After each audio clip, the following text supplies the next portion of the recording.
As the year is hitting its halfway mark and the Trump administration is in full swing, many of the administration's goals and policies are succeeding. One of those is the promise to fill the Cuban Guantanamo Bay prison camp back up with terrorists and those affiliated with organized international crime. Attorney General Jeff Sessions and Deputy Attorney General Rod Rosenstein went to the camp most recently on Friday. They went to analyze the conditions and see what the current operations are. This will be the largest step the administration has taken towards fulfilling their promise to fill the camp up. The camp is most famously used for holding suspected and convicted terrorists that belong to organizations such as Al-Qaeda, ISIS, and the Taliban. Obama had an executive order out to shut down the prison, but it was placed on autopilot once Trump took office.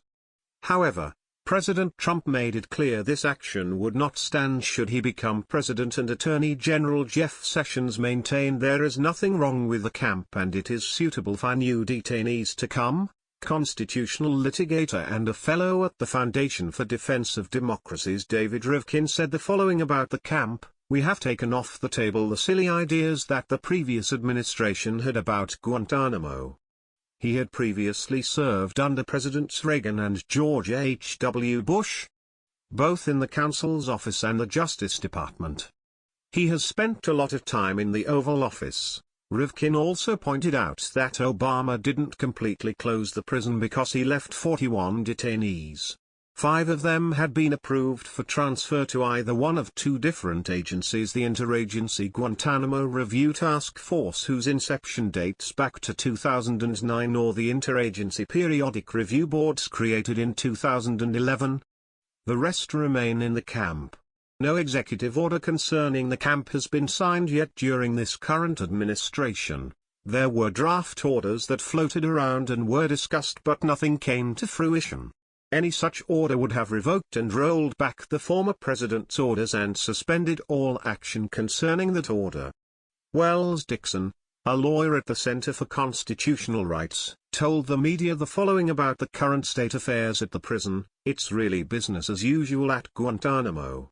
Justice Department spokesman Ian Pryor gave the following update in a statement he released to the media. In addition to the Department of Justice's role in handling detainee-related litigation, it is important for the Department of Justice to have an up-to-date understanding of current operations. The purpose of the trip is to gain that understanding by meeting with the people on the ground who are leading our government-wide efforts at GTMO. Keeping this country safe from terrorists is the highest priority of the Trump administration. Recent attacks in Europe and elsewhere confirm that the threat to our nation is immediate and real, and it remains essential that we use every lawful tool available to prevent as many attacks as possible. Sessions said in an interview with conservative radio host Hugh Hewitt that he supports the prison and the president's attempts to keep it open, going on to argue, "I've been there a number of times as a senator, and it's just a very fine place for holding these kind of dangerous criminals. There's plenty of space. We are well equipped for it.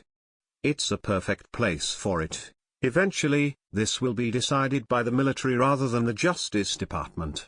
But I see no legal problem whatsoever with doing that."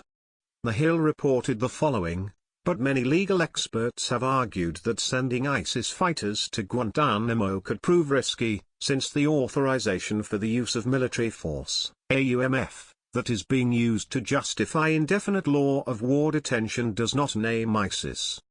Dixon said he and his colleagues are prepared to challenge the legality of detaining suspected ISIS fighters the moment one arrives at Guantanamo. "We are awaiting the arrival of suspected ISIS fighters at Guantanamo so that we can represent them and challenge the application of AUMF," he said.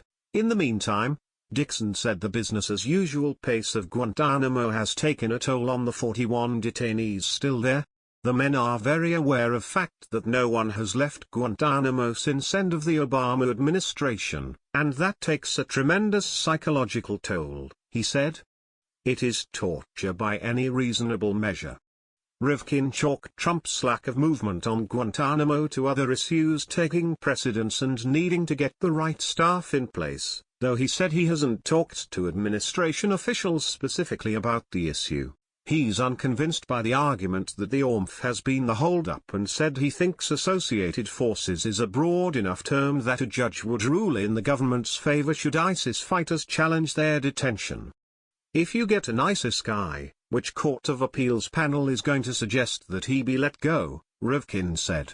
I have every confidence that the issue will work itself out well. This prison has been used for decades and it should continue being used.